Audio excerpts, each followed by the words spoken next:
On today's episode of No, We're Actually Scared, we are talking about Aleister Crowley, a very divisive figure, I would say. The wickedest man in the world. Mr. Crowley. Yeah.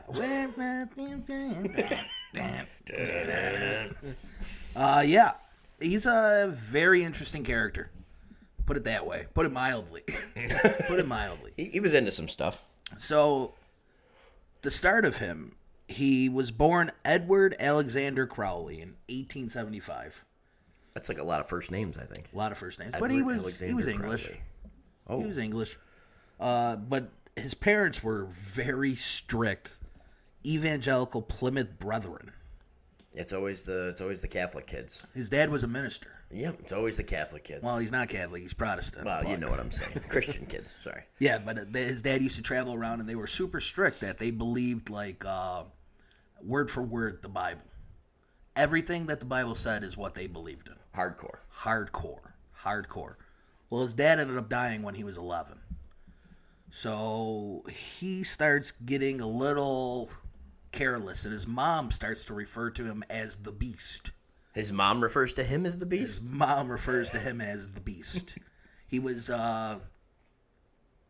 experimenting, we'll say, on cats. At 11? Yeah, well, 14. Okay. Around 14 now. He was experimenting on cats. He would poison them, hang them. Jesus Christ. I hate fucking bludgeon them. users. He started getting real weird, and he said he did it all in the name of science. That's what he was saying. But what does that usually tell you? People that fuck with animals are usually the psychos, the psychotics. Something's wrong there. Yep. So he ends up growing up, doing all this mischief, and he ends up going to college. And he studies poetry and philosophy. Ugh. This guy sounds like a real Ivy Leaguer over here. He's a deep thinker. Very deep thinker. Do we know where he went to college? I think Oxford, if I'm not mistaken. That's what I figured. Big time schools. Yeah, very prestigious. Very prestigious. At this point, though, he starts becoming obsessed with supreme sin. So he just keeps thinking about counterculture to everything his parents believed in. Rebellion. Rebelling against his parents. He is the icon of rebellion. He went to Cambridge. All right. Well, close enough. Yeah, same difference. Yeah, they don't have a good football team. Yeah, whatever. They're not Alabama. Yeah. They're no Alabama. But so he started doing all that shit, and he studied, and he started using drugs, a lot of drugs. And psychedelics and the like. Psychedelics. He was bisexual, and this is 1890. Yeah, I'm reading right here. 1898. He left without taking his degree. Yes. Yep. He ended up dropping out of school. So he was swinging both ways. Yep. Pre-1900. Yes, and he became super infatuated with esoteric mysticism. So he started like dabbling, and he started thinking that there's a Hogwarts. Oh. Like, there's a school for secret societies and dark arts. He starts thinking that, like, I gotta be a part of a secret society, and he starts getting enamored with secret societies. Oh, so he's, like, researching them. Oh, yeah. Yeah, he starts filling it up, man. 3, 2. So, when he becomes this infatuation with this esoteric lifestyle, he becomes... This is where he adopts his name, Aleister. And he was Edward before. He was Edward before, so he adopts Aleister. And the way he got that, he used the formula according to Kabbalistic and sacred numerology.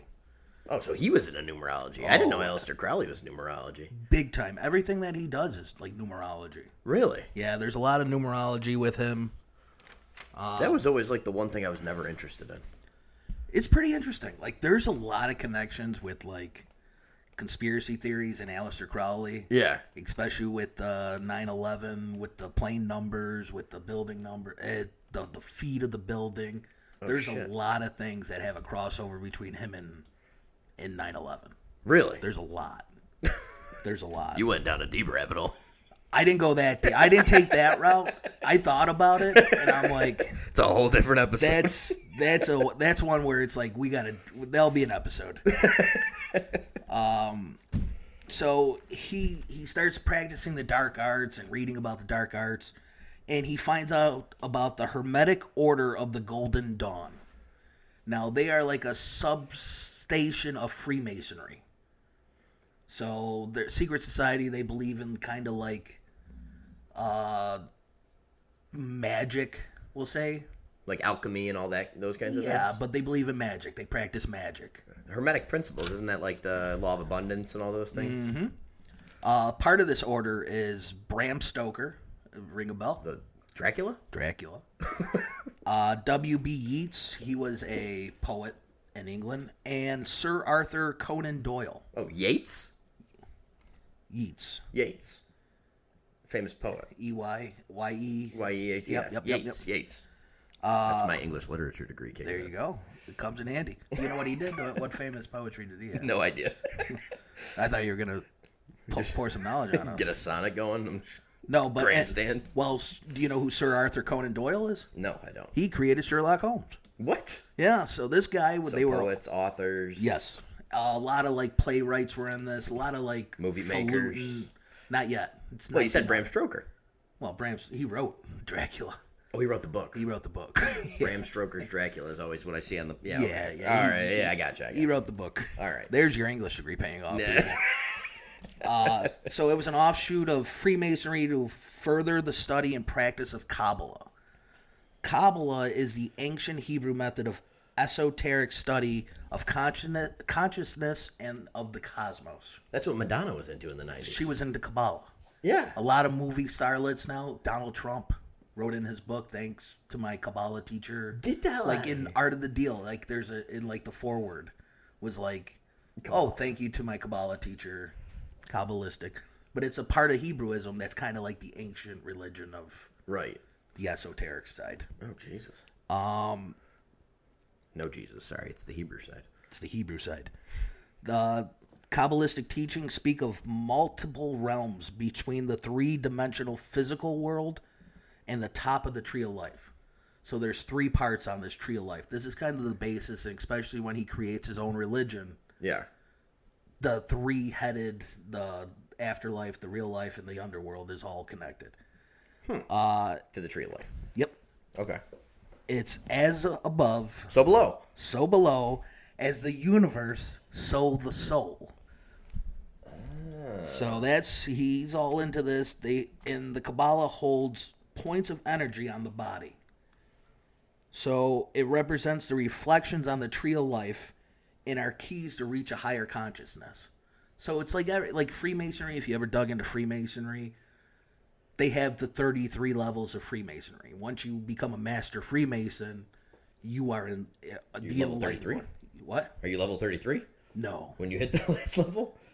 Well, when you hit the last level in Freemasonry, you'll be. But this isn't Freemasonry. This is the Heretic Order of the Golden Dawn. Okay. It's a sub-area of it. It's an offshoot. It's like the G League of the NBA. Okay. You know what I mean? All right, Like, all right. These are the real Yeah. digging into the magical stuff. Like Freemasonry does all the rituals and the secret society and everything like Yeah. that. They're more buttoned up. They're more like, and these people are like, no, we're going to do magic. and We're doing magic. create potions. Yes. Yeah. So, everything to attain enlightenment through the study of synchronicity, sacred geometry, and numerology, known as gematria. So, like, Oh, man, this is all the numbers. I never knew Crowley was a numbers guy. well, Freemasonry, everything's a number. Yeah. Everything's at an angle. You got to look at. They got the compass and the. I just feel like you think of Crowley, you think of like heavy metal, you think of like all like the. You just think of like ghosts and witches and like, and then you think about like alchemy and things, but I never thought of him as like a looking for things in numbers type of guy. It's all it is based on like everything that My research is way off. Crowley did was numerology. Everything had revolved around numerology. And gematria just is numerology. Yes. Just another word. The order practiced by conjuring spirits, entities, by the ultimate goal of perfecting thyself. So they would conjure people, do their rituals and everything. He worked through the levels very quickly and started to refer to himself as the Beast 666. Oh. He went all in. He went all in. Now, the guy that was not owned, but was head of the order was McGregor Mathers. He claimed to be in touch with the chiefs of the outside world, or having your third eye turned on. Oh, Jesus. That he would telepathically be able to communicate with them and manifest demons telepathically. And he also translated the oldest book on witchcraft and magic. It was known as the Key of Solomon.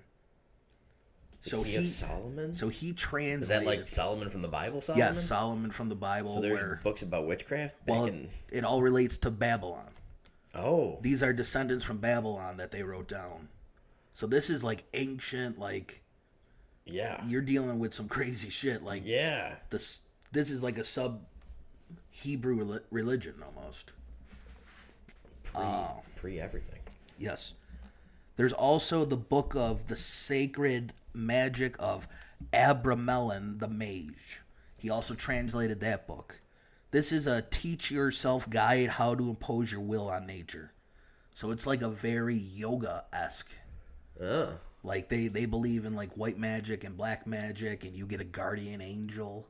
Is this a guy that like just works with Aleister Crowley? He's just like... No, he was the head of the heretic. Oh, so Aleister Crowley's joining like his church type thing, not church. Yeah, their subgroup. Organization. Yeah, their subgroup. Yeah. Okay. So this guy's real, like, at the time of day, he is the guy. He is the Aleister Crowley of the time. Right. Before Aleister Crowley becomes famous. Yes, with the magic. But like I said, yoga. Here's a yoga crossover. Everybody thinks of like namaste. There's a basis in spirituality in yoga. Yeah. You know, definitely. Coming between the earth and your soul and connecting this to the ground. And yep. So this is what that Abramelin is kind of in touch with. There's two white magic forces of good. Black is evil, teaches good is superior to evil, and can call upon his guardian angel to harness forces of darkness. So like this book tells you, there's not like ritual spells in it or anything like that.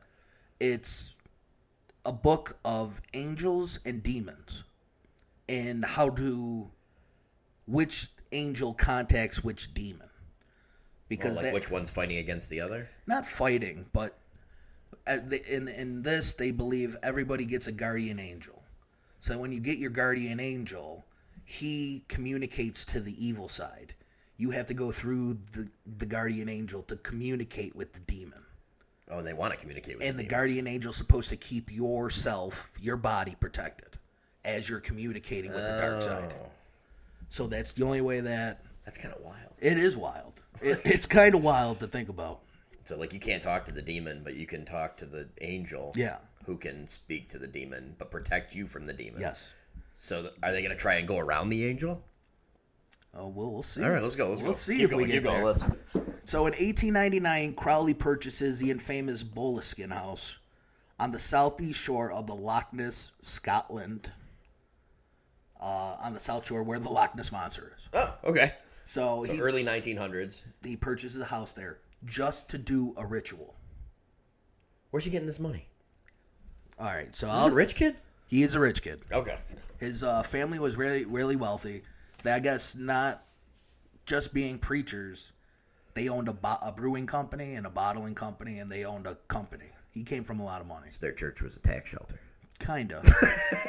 Kinda. That's exactly what it is, if you want to call it that. Not to be... So he bought this house to attempt an Abramelin ritual.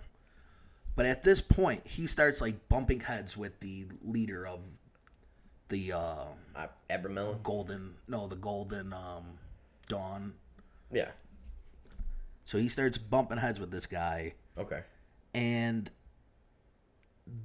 as he's preparing for this ritual, I guess because he lived a life of sex and he lived a life of drug use and he wasn't pure. And to do these rituals, you needed to be pure. You gotta prepare your body, like abstinence, no drug use, stay away from all the bad things because you got to be pure when you talk to your guardian angel. Oh. Well, the members of this group were starting to like realize like he was a poet. So he wrote a lot of poetry, Aleister Crowley. Yeah.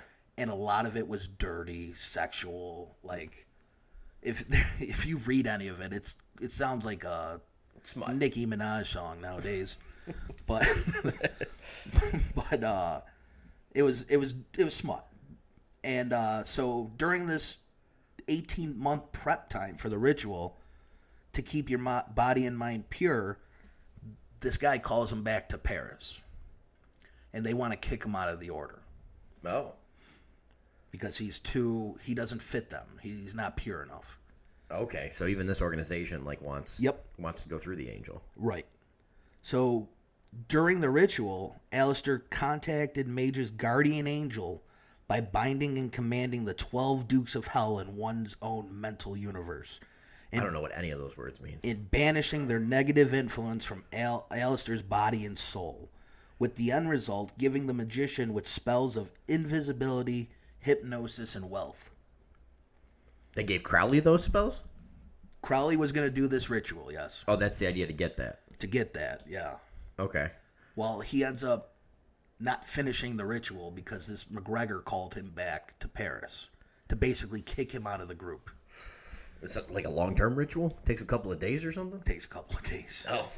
And I guess he stopped during the middle of this to be summoned, because I guess you got to listen to these guys. Yeah, you're part of the organization. You're part of the secret organization. Yeah. Who knows what they're I'm not going to mess with the magic people. No. Whatever they're calling me back, I'm all right. Yes, sir. The magic man's calling me, I'm going.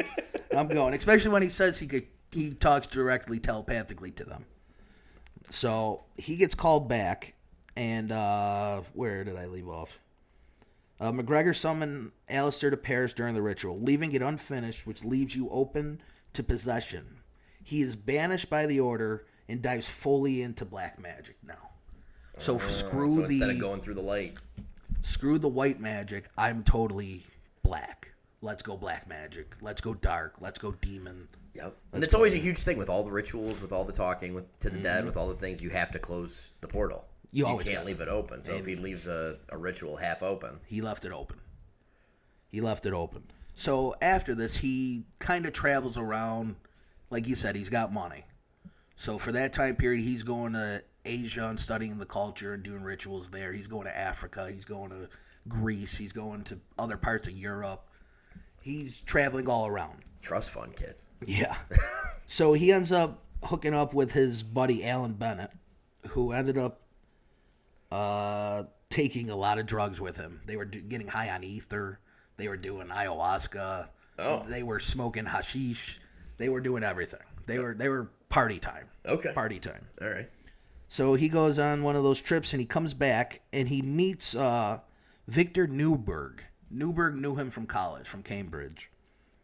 And they went to North Africa, and they ended up doing ayahuasca, and they start walking through the Sahara Desert.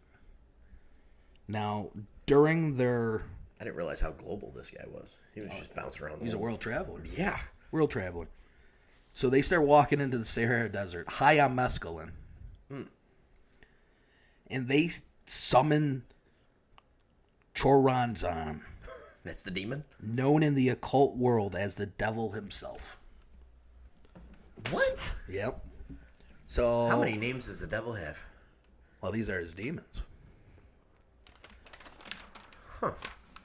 He's the embodiment of chaos and disorder. During the ritual, Aleister used himself as a conduit to manifest Choronzon. The demon took multiple forms and morphed into a nude and attacked Newberg. They formed a circle of stone to protect them, so kind of like a barrier wall, a ritual wall, or whatever. Like the salt or something. Yeah, but they use stone or whatever. Yeah. And within the circle, they offer an offering to Pan. Now that's like the Egyptian god Pan. Pan's the Egyptian god? I think Isn't Pan like the half horse one? Pan is... I thought he was Egyptian. I can't think of an Egyptian that's named Pan. Well, they kind of all blend together. Whatever. All right, let's go with it. Aleister and Victor sodomize one another to rid themselves of the ego Choronzon had become attached to. Wait, what? Yeah.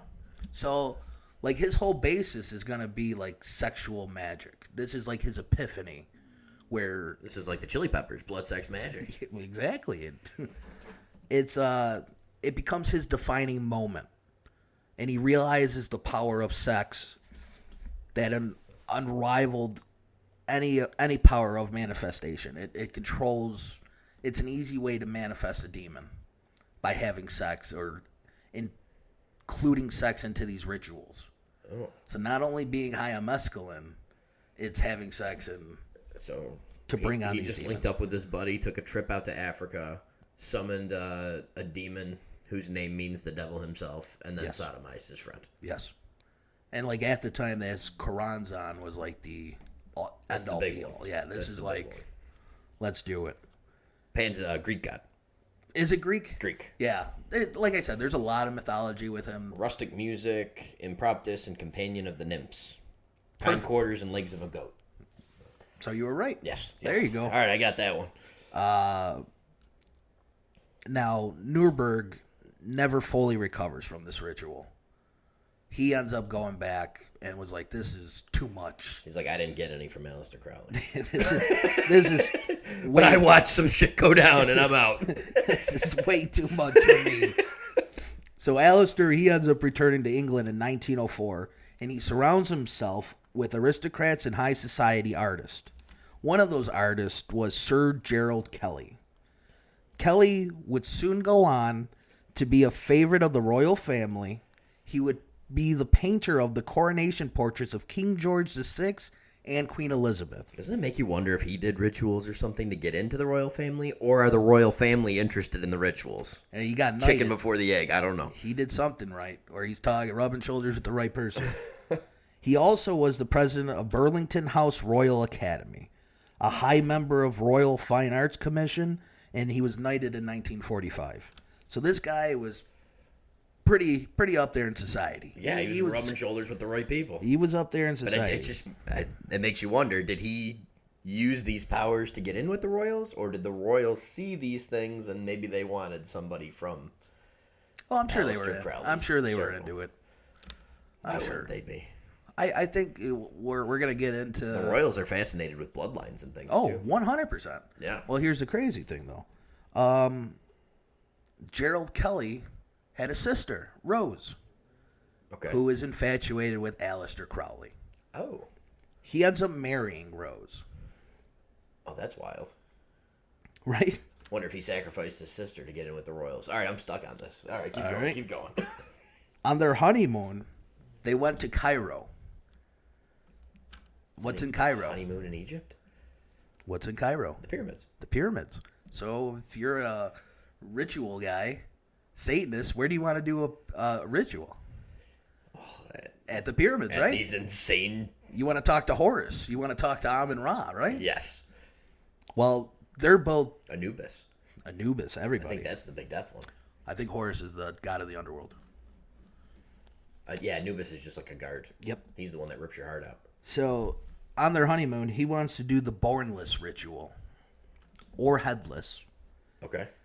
The spell serves as a declaration of authority to the spirit realm. So he's basically proclaiming that he is the Almighty One to the spirits. Crowley's just telling these spirits that he's the Almighty One? Yes. He's the big guy on campus? He's letting them know? To Lilith. To Lilith? To Ra. And to King Baal. So Crowley's just puffing his chest out against real gods. Yes. So him and his wife take peyote and DMT. And Rose starts mumbling in a trance-like state that Horus wants to speak to Crowley. Now, the backstory on Rose, she wasn't into this occult lifestyle. She just was drawn to Aleister because, I'm going to say, he had money. Yep. He was well-traveled. She probably liked the lifestyle of, I don't have to work. I have a rich husband. Yep. She wasn't into this magical occult thing at all. So she knew no study of mythology. She had no grasp on who she's talking to or what they're talking to. Surprised he talked her into a honeymoon in Egypt. Well, surprisingly, like back in the It was a nice tourist location. It was a big tourist location. Like I just think of what is that, Casablanca, man? Like Casablanca, in the 1920s was the place to be. So she has no knowledge of anything, and so she starts saying, "Horus wants to speak to you. Horus wants to speak to you."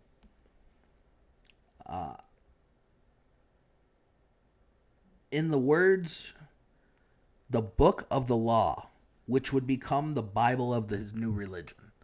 So, whatever this being is, just tells him the book of the law. The book of the law? The book of the law. The book of the law. It keeps saying that. So now he starts like asking Rose like questions that she wouldn't know the answer to. Yeah. To verify kind of that she's speaking to the demon. Oh, jeez. So the demon speaking through her. It turns out that this voice is a Iwas, a messenger for Horus. After this experience, he would spend the next several years continuing his invocations with Iwas, honing what would be known as the Law of Dilemma. Dilemma is going to be the religion that he's going to... That's his finding religion. Yeah. So, Dilemma comes from his obsession with numerology. Word means will. And if you add up the digits, it comes out to 93.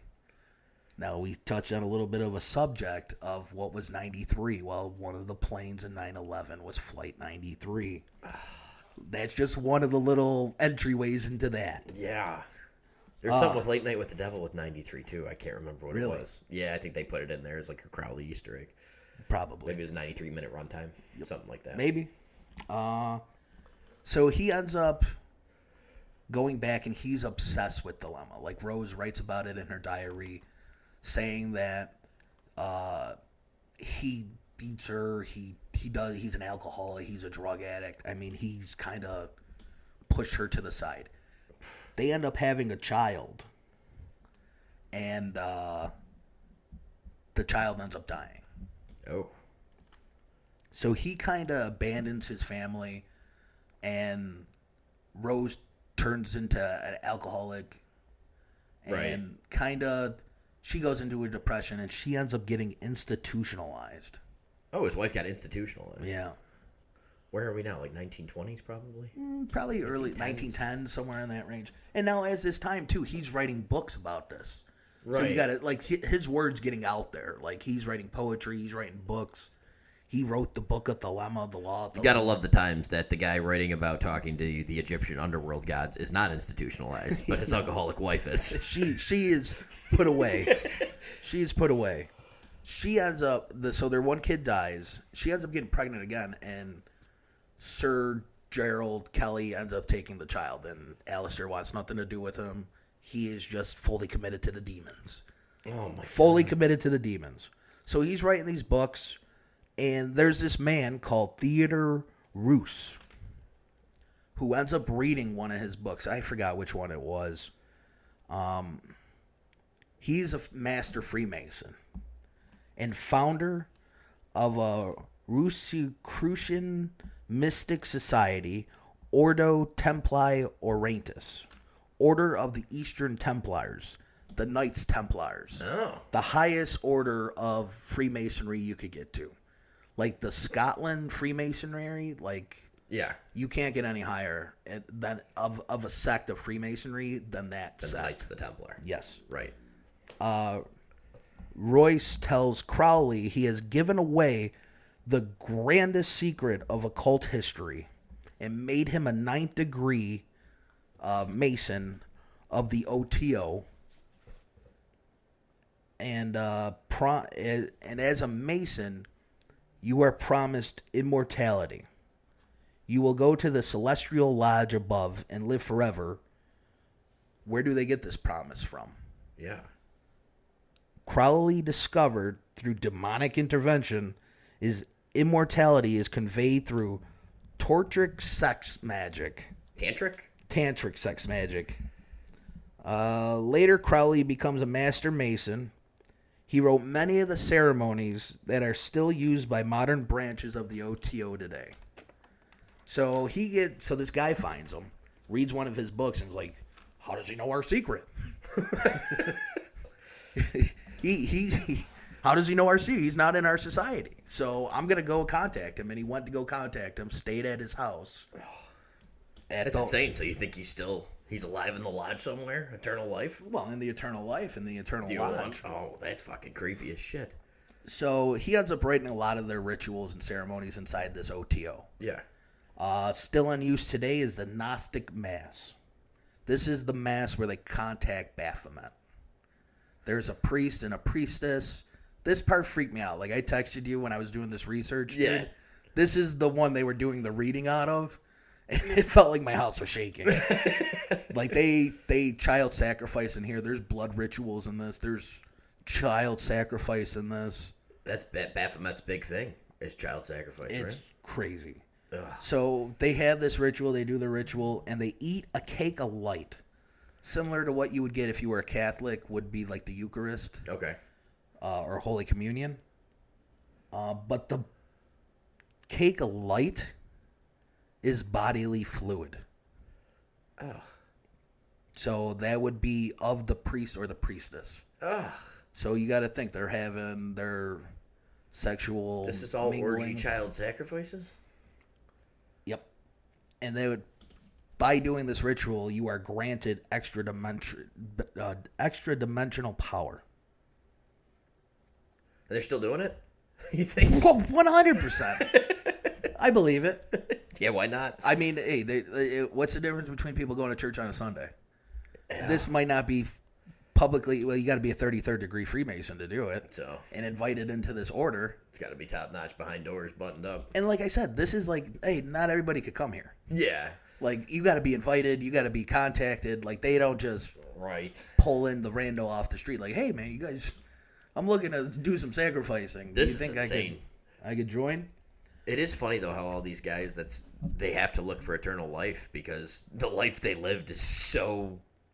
Do you think that's the reason? Terrible. They don't know what's coming next. I bet you it's the fear of what's coming next. If you're dabbling in nothing but black magic... I think it's a power thing, dude. I think they're desperate for eternal life because they're worried about what's coming next. Yeah, I think they control what's going to happen. You control every aspect of your life here as a physical body. I think they want to control what happened. Exactly. That's what I'm saying. They have fear of what's going to happen once I don't think it's fear. They leave their physical bodies. I don't think it's fear, though. You don't think they're scared? No, I don't think it's fear. I think you practice black magic your whole life. You get to be like 60 years old and you're looking over your shoulder. I don't know. You think? I think so. I mean, isn't it like the old thing? Like, hey, I'm going to sell my soul to be a great guitar player. Like, you think you really give a shit at that point? I think once you get to 60 and 70, all you're thinking about is I probably shouldn't have sold my soul. Yeah, regret? Yeah. Isn't that what they say about Dave Grohl selling his soul? I don't know, allegedly. I don't know about Dave Grohl too much, but I know about other rock stars, but we'll get into those later. All right. So he ends up joining this sect now, the OTO, and he ends up moving to Sicily, and he has another girlfriend now, a mistress. Okay. And he opens up the Abbey of Dilemma. Okay. So this is going to be like his base, his church of worship. In Italy. Okay. Okay. He has a nightmare room here.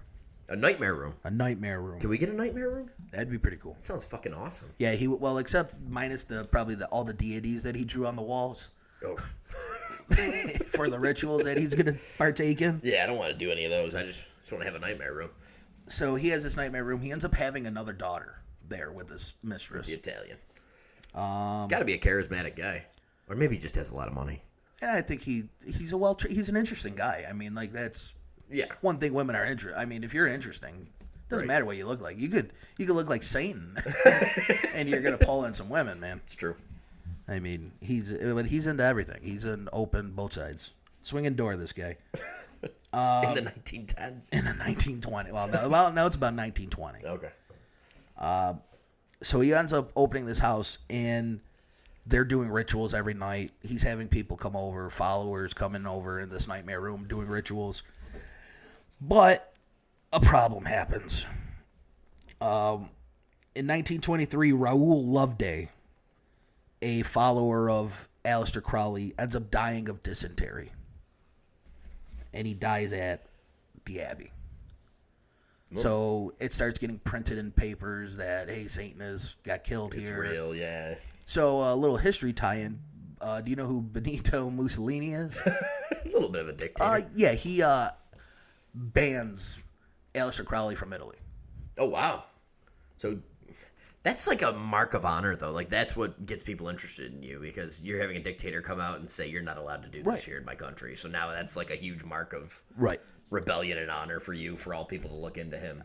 He is probably elevated his status. He's an anti-counterculture type of guy. Yep. I mean, the outside, and his whole religion is, what is it called? Do as, I gotta find it. Do what thou wilt, shall be the whole of the law. Love is the law, love under will, is the whole basis of his religion. So it's do what you want. Yeah. Yeah, don't let anybody dictate you, and do what you please, and do what pleases you, and that's it. Sounds kind of cool until you get to the child sacrifice. So this guy dies there. Papers get written, and he gets kicked out of the country.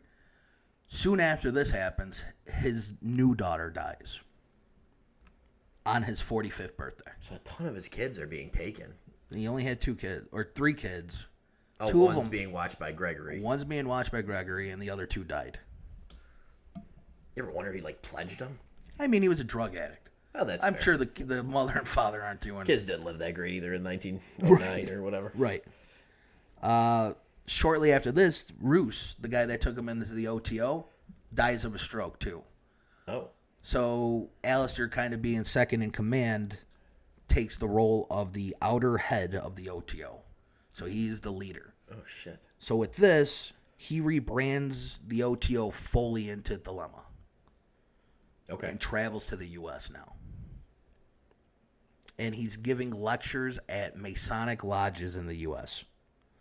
The most famous one is the Agape Lodge in California. Now, at the Agape Lodge, there's famous people here that we are going to... Actor John Carradine. He was in, like, old 30s and 40s movies, big horror guy. He was, like, in, like, Dracula something. I forgot what the movies were called. Wolfman. He was in a bunch of movies in the 40s. L. Ron Hubbard. You ever hear of that guy? L. Ron Hubbard? Scientology creator? Scientologist. And founder of the NASA Jet Propulsion Lab, Jack Parsons. Ever hear of that guy? Didn't we just talk about him? Well, Jack Parsons was he's not the Nazi. Oh, okay. Jack Parsons was like a rocket scientist or engineer that created jet fuel, basically. Oh, all right. Parsons would later work for the Israeli military after he quit working for NASA, which kind of draws you into the Kabbalistic religion. Jack Parsons also, he was a huge devil worshiper. There was a Joe Rogan guy on not too long ago where he had like a Florida guy in. He was hunting pythons. Yeah. And he went to the rocket base in Florida that Jack Parsons used to work in. It's a major like satanic ritual thing now. What? Like a lot of people go there and like Satanists go there? Yeah, Satanists in Florida? Yeah, to worship at the rocket propulsion. So the guy who created jet fuel was a Satanist. Oh, big time. In the 30s. Huge Satanist, actually. 30s, 40s. He ended was up a Satanist. He ended up writing books that he was going to conceive the Antichrist. And he tried doing the Antichrist. He did rituals with Aleister Crowley to conceive the Antichrist. What the fuck? He thought he was a direct descendant from the King of Babylon. What? Yeah. Yeah, he wrote multiple books about it. What? He ends up dying, though, in a freak accident in his basement laboratory where he blew up. Only at the age of 37. Yeah, Jack Parsons was a huge Satanist. Dude, why is everyone involved in our space travel and rocket travel like the worst human beings imaginable? It's all connected, dude. Are you not seeing the connection through everything? Hollywood, politics, Nazis, Satanists, all together. It all comes up together every time, dude. It doesn't fail. That's wild. You want to hear another crazy? And this is like factual. He wrote books. So that's not like a question. It's not like a conspiracy theory. No. Like this guy was straight up Satanist. Jack Parson invented jet fuel. Was a Satanist, yes. Yes. That's no ifs, ands, or buts about it. All right, that's wild. All right, I'm sitting back now. All right. So he's in the States now, and he's running out of money, Aleister. So he takes on a new mistress, Paulina Pierce.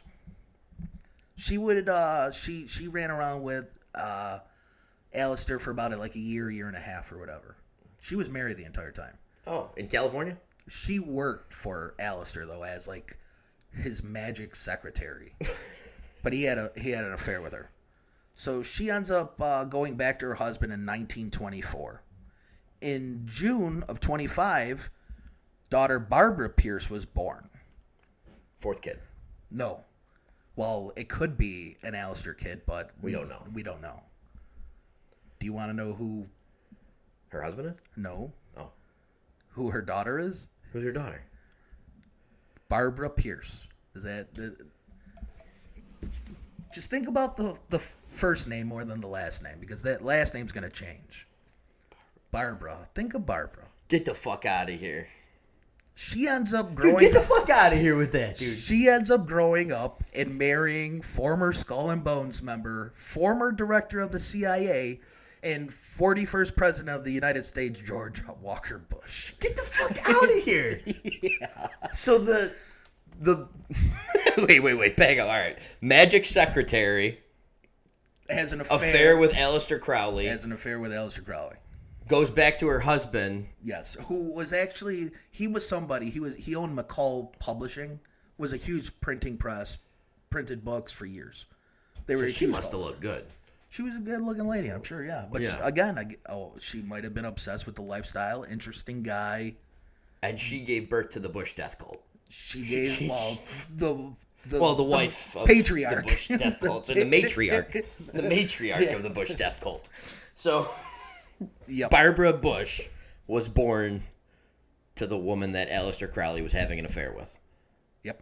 We don't know if it's Aleister's baby or her husband's baby. The timeline on it's a little... It was like October of 24, and the baby was born in June 25. Dude, there's no way. So you want to do the math on that? And you talk about New World Order, like that's George W. Bush. Like, creepy.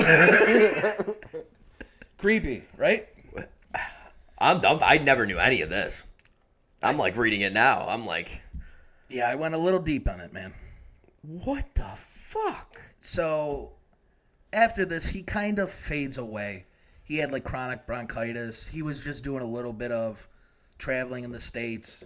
And he ended up going back to England in like maybe 1930-ish, somewhere around that time. And he ran out of money. He was already broke when he was in the States. So he ended up going from boarding house to boarding house. Kind of a sad end of life after being interesting and entertaining. Yeah. And living a free and willing life, and now you're just... He's like that divorced dad, living in the little apartment over here. Like stuck in a boarding house with other men. And you die. And he died in 1947 then. But his legend lives on. So a couple of the things that I dug into was like people that were iconic that really dug him. Yeah. Like David Bowie. Yeah, you think of David Bowie. If you want to look it up too. The picture of David Bowie dressed as like the Egyptian was modeled after the Aleister Crowley picture. I don't know if he did it on Let's Dance, but like Let's Dance is like a real big like dance. Yeah, let's dance on the moonlight. Yeah, well, in the song he's talking about doing a ritual under the moon, dancing around under the moon. Yeah, so it's kind of like a little bit of a passing tribute to Aleister Crowley, but the photo is iconic. Like, it's probably the most famous Aleister Crowley photo of him with the pharaoh. Yeah, they look the same. Yeah. Yeah, that's wild. They got the same pose. Yep. Yeah, the crossed arms, like in a yeah, that's pretty wild. Tomb. Yeah. So, yep, that's it. That's wild. Yep, that was the same photo. Ronnie James Dio, Rainbow. Oh, I built the stage for him at the Erie County Fair once. Really? Yeah. Yeah. Well, he was the Devil Finger guy. Yeah. Wah, wah, wah, Yeah. wah. yeah. What He is deep sea diver or whatever the hell? Holy Diver. Holy Diver. Yeah. And Black Sabbath too. He was into Black Sabbath. Yeah. In the 80s after Ozzy. Which Ozzy also sang about Crowley, obviously. Well, after Ozzy sang about Crowley afterwards when he was solo. Tony Iommi, though, the guitarist for Ozzy in Black Sabbath, was into the dark arts and into Crowley and everything. I walked by him too. He was just like, hey. I was like, hey. That was my interaction with Tony Iommi. Tony Iommi, you met? Yeah. Oh, really? Oh, yeah, he was just walking by, like when we were building there. He just walked by out of his trailer or whatever, and he was just walking. I was like, hey. Oh, that's pretty cool. Led Zeppelin. Led Zeppelin 3, on their record, they literally transcribed on the outside rings of it, "Do Thou Wilt." Oh. Jimmy Page, the guitarist for Led Zeppelin, bought the Bolenstein house on Loch Ness. He was into occult and everything. And the same area Crowley bought a house to do a ritual. No, the same house. Oh, it's the same house? The same house. So he so he was really into Crowley. He was really into Crowley. They always said Led Zeppelin was always into some dark shit. Yeah, they were. If you play it back, everybody knows Stairway to Heaven backwards. You will sing Satan. You know how it's... Yeah. Their album cover, too, was based on one of Crowley's tarot cards of Led Zeppelin 4 with the hunched-over Merlin. There was another thing, too, with Led Zeppelin. Jimmy Page agreed. There was a movie director, Kenneth Anger, that wanted to film a movie. I forgot the name of the movie. It was like something Devil Hell or Devil End or something like that. But he ended up agreeing to write the soundtrack for this movie. And Anger came and lived with him. Lucifer Rising? Lucifer Rising, there it is. And Jimmy Page ended up having a falling out with him. And Anger was a real big magic guy, too, black magic guy. Yeah. And ended up having a falling out with Jimmy Page. And he said he put a curse on Jimmy Page. And after that curse, Led Zeppelin's band equipment ended up getting damaged. Jimmy Page, I think, got sued. John Bonham died. And, yeah, Led Zeppelin collapsed. Like in 1977, like those next 3 years, they had bad luck. Like a lot of bad luck.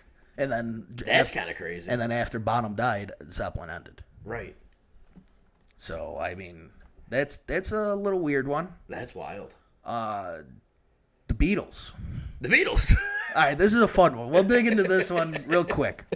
And the only reason I'm doing this is because on Sgt. Pepper's Lonely Hearts Club, if you want to pull that up. Okay. All right, pull up all the Beatles albums. We're going to go through it real quick, all right. dude. Just have all the Beatles albums so you can click on it and look at them. Like their covers? Like the covers. Okay. All right, so on Sgt. Pepper's Lonely Hearts Club, man, right? That's the one where they're like dressed in multicolored. There's 100 people on the cover. Oh, got it. All the flowers. Yep. Aleister Crowley's in the photo. What? So that was my connection. So like a cardboard cutout or something? Yeah, if you zoom in, like he's the top, like left corner, bald head guy. That's Aleister Crowley in the corner. He's just chilling in the Beatles album photo? On the Beatles album. So the thing about this album was the conspiracy of Paul is dead. What? Paul McCartney has supposedly died in a car accident. So now we're off. Now we're off the path. Now we're on the deep end. So they said that he died in a car accident in 1966. Okay. So in this, the Beatles are pallbearers. Yep. You could see as Paul is the one in blue, and they're all turned towards him as they're carrying him. Do you see it? How they're all like twisted towards him? Yeah, like they're all looking at him or whatever. Yeah. He's the only one standing straight. You're right. This is supposed to be a mock-up funeral with all the flowers and everything on the cover. Like the bottom of the album is. Oh, so like a way of like commemorating him. Yes. The palm above his head is an Eastern mysticism signifying death. there's the open palm right above Paul's head. Oh, yeah. That's supposed to signify in mysticism that he's dead. Get the hell out of here. He's the only one on the album cover with a black instrument. The other ones are all gold. I think they're all like... Yeah, why would they all have like brass instruments and he's got like this black horn? He's only the one in black. The grave, it's supposed to be a fresh grave. The guitar and flowers on the bottom right. Do you see the guitar and flowers? Yep. It's a left-handed guitar. Paul is the only one that's left-handed. And it's like a grave site. And then it gets really wonky here, dude. If you zoom into the guitar, you should see Paul ? In flowers. Paul ?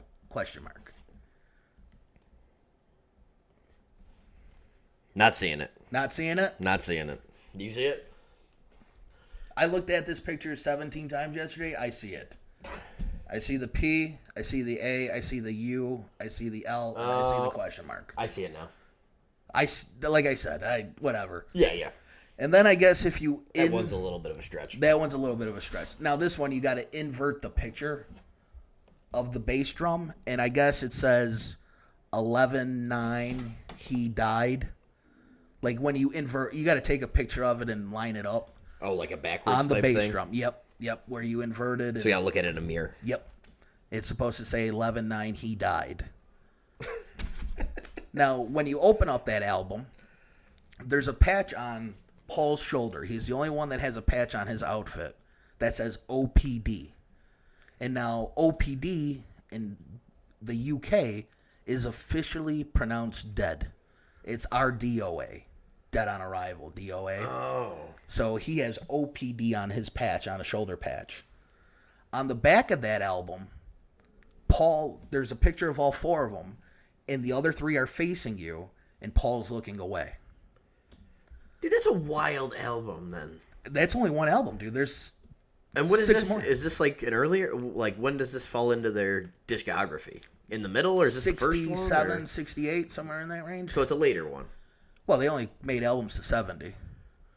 Okay. Yeah, but like I said, this is I would past. say it's not like the first one. No, this is a past. couple in. This is their introduction to LSD. Okay. All right. Guess who else had an opening, a coming out? Aleister Crowley. Isn't it weird that he's on the album at this point?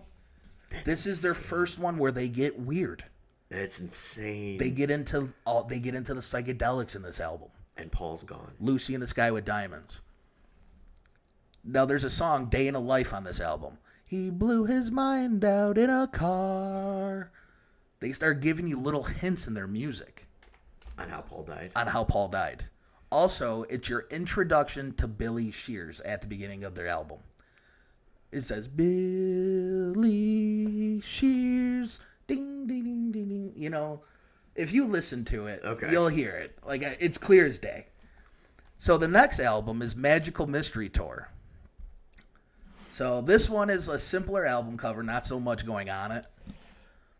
And it's Paul dressed in black. He's the only one in black on the album. Yep. In a crucifixion pose. Yep. If you turn it upside down now, yep, you'll see a number in Beatles. It'll be like 273. It'll be a number. Oh, yeah. I kind of see numbers. It would take me a while to put it together. Well, but... these are people that did this in the 60s. Yeah. They said they saw a phone number in there, so they would call the phone number, and it would be like, oh, this is Billy Shears. You're talking to Billy Shears. Is that the guy who replaced him? That's the rumor that Billy Shears, that's why they said, hello, Billy Shears, at the beginning of the song. This is the replacement of Paul. They couldn't risk losing the fame. In Magical Mystery Tour, though, there's a booklet. There's like a photo booklet. How they used to put them in albums. We don't know what those are anymore. I remember those. I remember when I was 9 years old. Yes. I had the Good Charlotte album with the whole book. And yep. I remember the whole thing. In the booklet, though, there's 6 pictures with palms over Paul's head. Nobody else's, just his head. Inside, crazy. there's another picture. They're all like dancing around on like their TV show or the movie Magical Mystery Tour. They're all wearing red roses, except Paul has a black one. And the explanation for that in an interview that Rolling Stone did with him, he said they ran out of red roses, but in the video has a bouquet of red roses. So that kind of throws that explanation out the window. And he had the black instrument. Now he has the black rose. Now he's the only one in black on the cover. Now they start getting weird. You start playing "I Am the Walrus" backwards. Yeah. And it says Paul is dead. Oh, Jesus. In the song. Strawberry Fields backwards. I buried Paul. White Album. Song Glass Onion. Yeah. The lyric is, here's another clue for you. The walrus is Paul. Literally a lyric. And then on Revolution, talk about a rebel. Backwards, turn me on, dead man. It's in the book. Now here's another crazy one. If you go to Abbey Road, man. All right. That's the one crossing the street. Yeah. Now, here's another weird connection with Aleister Crowley and the Beatles. The Abbey was his place of worship. The Abbey Dilemma or whatever. And this is Abbey Road. Yeah, okay. Coincidence? Maybe, maybe not. Maybe they were into occultism. Like I said, they got into... Do you get to superstardom of that level without being in the occult? I don't. That's what I wonder. No, because this is when they took off. It's like the same thing when you see like trillionaires. Like there's just no way they could be good people. Yeah, no. Like there's something there. It takes like a... Oh, yeah, 100%, dude. There's a price. I don't know. 100%. There's something about like exorbitant like fame or wealth that just... Right. It has to take a price somewhere. So now, in this one, you have them walking away from a cemetery. John leading the pack in white. Yeah. Signifying went to heaven, Christ-like. Ringo is second, dressed in black, the Undertaker. Third one is Paul, out of step with them. They're all taking right steps. He's taking a left step. Yep. Cigarette in his right hand. Okay. He was a lefty. Oh, that's right. Barefoot. He's the only one with no shoes on. Symbolizing he is the corpse. And George following him up in all denim as the gravedigger. License plate on the car, 28IF, 28 if. If Paul was alive when Abbey Road came out, he would have been 28 years old in 1969. On the back of that, there's like another photograph image or whatever. It says Beatles. But in front of the Beatles are like 3 dots like this. And I'm drawing this out for him to see it. Yeah. But, I know we're talking about album covers on an audio podcast. I know. But that's what it would look like on the back of the album. Okay. And if you draw the line, 3 Beatles. Oh, I see. So people connected that as, hey, that's another little... symbolism. But that's the conspiracy with Paul McCartney after we talked about Aleister Crowley. Weird, right? There was more too. It's like there's another song I know. It's like Hit Him Over the Hammer, and that's the car he was driving. Like you could get real in depth with that one. Like there's this is just like scratching the surface on it with albums. Crazy. That's crazy. But you could get like the sound clips and talking everything. Paul McCartney. But the weird thing about that one though, that album is they're like coming out of the weirdness, the LSD period of the Beatles, the drug Beatles. And what is Aleister Crowley? Seeing another dimension, opening up, free spirit, free mind, free your mind. Just to tie it up for fun, which probably is wrong, but what if it's his doppelganger? What if he came here and took Paul's place? That would be kind of nuts. What if it's Paul from another dimension? Another dimension. They like this Paul better. Like this Paul better. He did his job better, like we were talking about last episode. Yeah, he did his Paul. He was a better bass player. The other Paul, the old Paul, was a better singer, but this Paul is definitely better. Yeah, he knows his place. Yeah.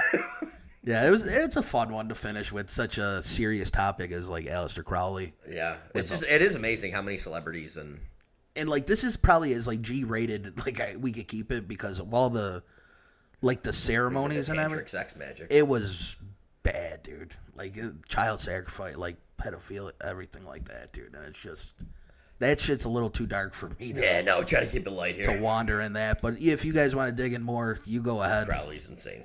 Like I said, I think my house was already shaking when I was getting the Gnostic. Well, did I tell you the story about my girlfriend the other day? Yes. So yeah. I'm just laying on my hammock outside. She goes to go get the mail.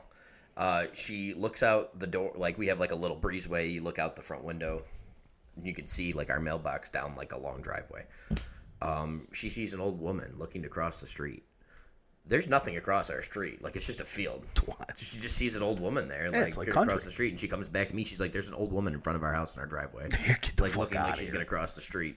Get out of here. And then I stand up to go see it, and there's nothing there. So now you're talking about, like, two weird occurrences. That's like, and you saw something in the driveway as well. Two weird occurrences, dude. And I think, like, just talking about this stuff, like we said, like, our minds are fried now because we're researching this. All the time. But my girlfriend wasn't researching this. She has no interest in any of this. No. It's crazy, dude, like I said. But once you open up these barriers, man, you don't know what you're playing with. And that's what I was like in all the research I was doing on Aleister Crowley. I was finding a lot of like, there's this guy Lee. He was a Satanist. And he says, once you open that door, you can't close it. Yeah. So don't open the door. Don't open the door. So, well, subscribe and like our podcast if you want to open the door and keep this going. You know who else I found out was a Satanist? Who? Sammy Davis Jr. from the Rat Pack, dude. Get the fuck out of here. Dude, he did like a TV spot. Sammy Davis Jr. is a Satanist? Satanist, dude. And then I guess he went back, like how you said, on the life. Maybe he just liked the lifestyle with the tantric sex rituals. You're not kidding. He did a TV spot. Like in the 80s or 90s, dude, on TV, and was like promoting the Church of Satan. And you know Satan is as powerful as God, man. Yeah. I didn't know he was a Satanist either. What? And then he left the Church of Satan at the end because he knew. Yeah, he went back to Judaism. Yeah, wanted to make sure. Yep. Clear it up. Yeah. That's what I'm saying. I think you have fear if you get yourself involved in that. You enjoy all the worldly pleasures, and then at the end, you're just like, oh, I got to figure out how to undo this, but is it too late? Yeah, I don't think they give a shit at a certain point, dude. You don't think so? No, I don't think so. I just look at Nancy Pelosi. We're gonna do an episode on the... I don't think she has any regrets for the power. Allegedly, I'm saying. Just saying, we're going to get into an episode about after death, I think, eventually. We got some good episodes coming up in October. I'm hoping we'll be able to get video before Halloween or just after. Yeah, this is cool, and I enjoy like digging into like a person.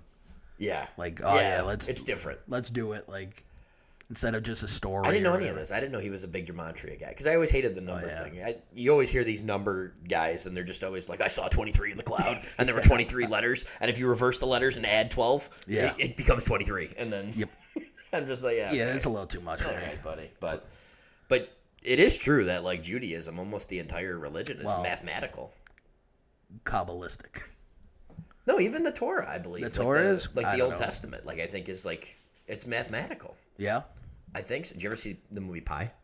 No. You never saw Pi? No, I could do it. 3.1427.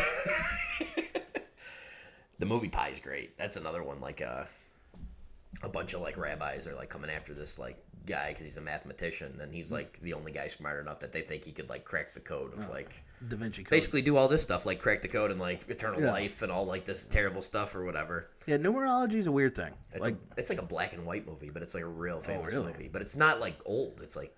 a Clerks black and white movie. Right.